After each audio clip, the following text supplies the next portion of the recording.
तो क्या सभी का ठेका ओबीसी लेकर बैठा है? 50% में तय करना है तो सबको तय कर दीजिए ना। हमारे गांव में, हमारे टोला मोहल्ला में जिसका 3 तल्ला का घर बना हुआ है उसका ईडब्ल्यूएस का सर्टिफिकेट बनता है। और नहीं विश्वास है तो आपको बोलेंगे कि आप जाकर विजिट कर लीजिए। जितना भी हमारे समाज से, ओबीसी वर्ग से जितना भी सांसद विधायक आते हैं, ये लोग डूगी ड्रामा करना बंद कर दे।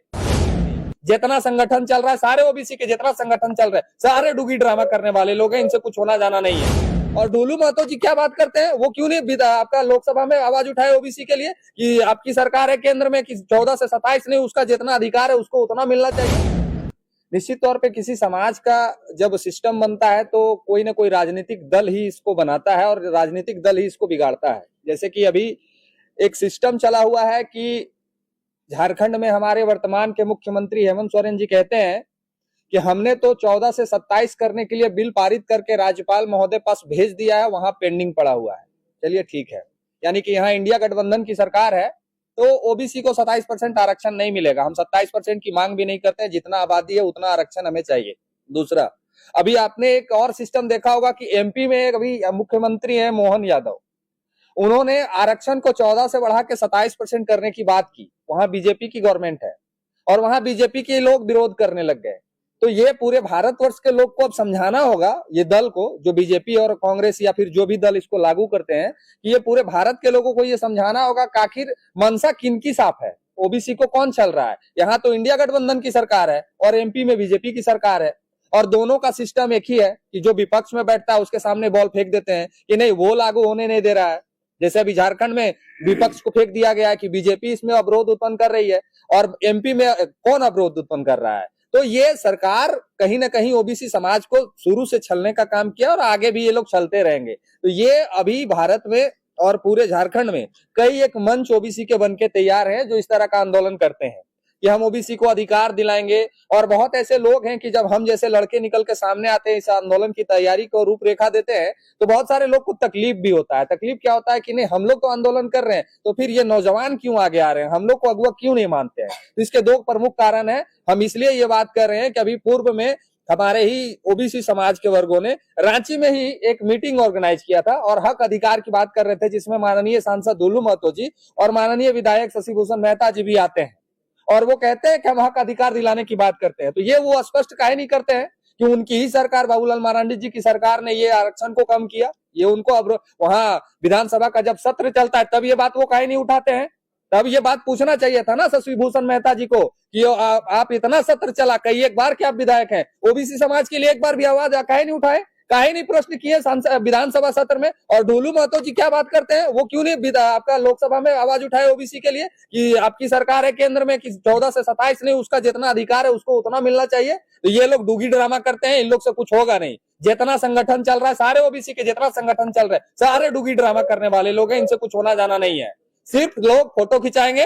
और ताज्जुब तो इस बात की है, हम अगर ओबीसी की बात करने आए हैं आपके पीस, हम आपके पास ओबीसी समाज के हक की बात करने आए हैं, तो हम तो आपको बताएंगे ना कि हम क्या करने का विचार कर रहे हैं, हमारा क्या मांग है। तो यहाँ तो आंदोलन तो होता है लेकिन एसी के कमरे में होता है और वो एसी के कमरे में फोटो खिंचा के मीडिया में आ जाता है कि ओबीसी को आंदोलन में बैठाया जाएगा, ओबीसी का अधिकार दिलाया जाएगा। तो पूछना हम ये चाहते हैं, हमारे जितना नेतृत्व करता है, जो हमारे पूर्वज है या फिर हमारे जो शीर्ष के लोग हैं, उनसे पूछना चाहते हैं कि अधिकार ओबीसी को कैसे मिलेगा। और ये बार बार जो नया नया कहानी रच दिया जाता है कि वो नहीं तैयार हो रहा है, वो नहीं तैयार हो रहा है, कौन नहीं तैयार हो रहा है, ये स्पष्ट अब ओबीसी समाज जानना चाहती है कि कौन नहीं तैयार हो रहा है। अगर आप कहते हैं कि बीजेपी यहाँ पे नहीं तैयार हो रही है तो आप स्पष्ट करिए कि बीजेपी तैयार नहीं हो रही है और बीजेपी के सारे लीडर ये स्पष्ट करें कि हम नहीं चाहते ओबीसी का आरक्षण मिले।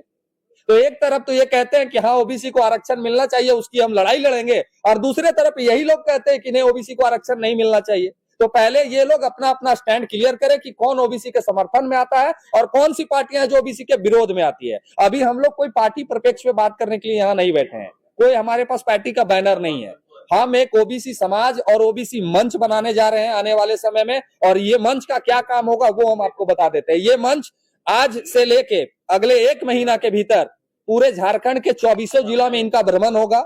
हर वो पंचायत, हर वो गांव तक, हर एक घर तक पहुंचेगा जहां ओबीसी समाज रहता है, जो सो गया है उसको जगाने का काम करेगा। और आने वाले 1 महीने के बाद, चाहे वो महीना नवंबर का हो या स्टार्टिंग दिसंबर का हो, इसी रांची के मोरहाबादी मैदान में कम से कम ओबीसी समाज के 5 लाख लोगों को हम लोग आह्वान करने जा रहे हैं और उसको ये बताने जा रहे हैं सरकार को कि अगर आप नहीं तैयार होइएगा तो यही ओबीसी है जो केंद्र में भी सरकार को बैठाई है और यही ओबीसी है जो केंद्र से सरकार को उतार के बैठा भी देगी नीचे जमीन पे। तो ये अब स्पष्ट हम लोग करने जा रहे हैं और हम आप तमाम मीडिया बंधु के माध्यम से और झारखंड में जितने लोग या फिर बाहर में जितने लोग देख रहे हैं वो सभी से आह्वान है कि इस मंच को आप आइए, स्वीकारिए और ओबीसी का अधिकार जो छीना गया है, बहुत विस्तार पूर्वक बहुत कुछ कहानियां हैं जो एक प्रेस कॉन्फ्रेंस में पूरी नहीं की जा सकती है। चाहे वो 50% सुप्रीम कोर्ट का जो टैग लगा है वो कैसे हटेगा, या फिर कर्नाटक तमिलनाडु में 69% आरक्षण है वो क्यों दिया जा रहा है,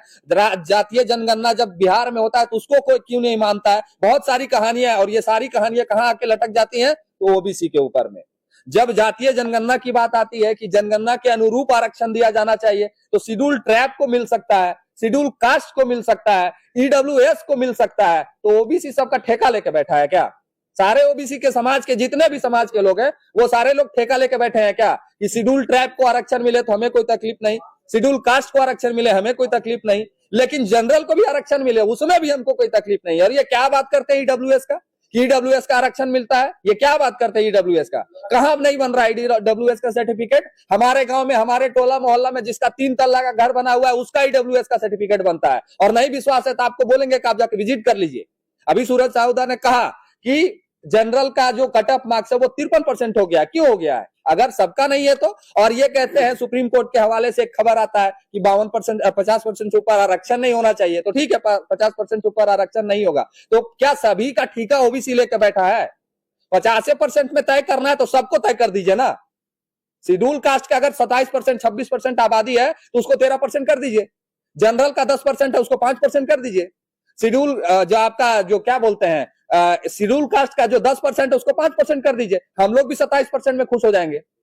27% में हम लोग भी खुश हो जाएंगे। 27 और 13 हो जाएगा 39, 39 और 5 हो जाएगा 44 और 44 और 5 हो जाएगा 49, 50% में आ जाएंगे। तो सारे समाज का ठीका, चाहे वो ईडब्ल्यूएस में आवे, चाहे वो शेड्यूल ट्राइब में आवे, चाहे शेड्यूल कास्ट में आवे, ये सारे समाज का ठेका ओबीसी लेकर बैठा है। हम बहुत बड़का दाता दानी है, हम सबको दान कर देंगे।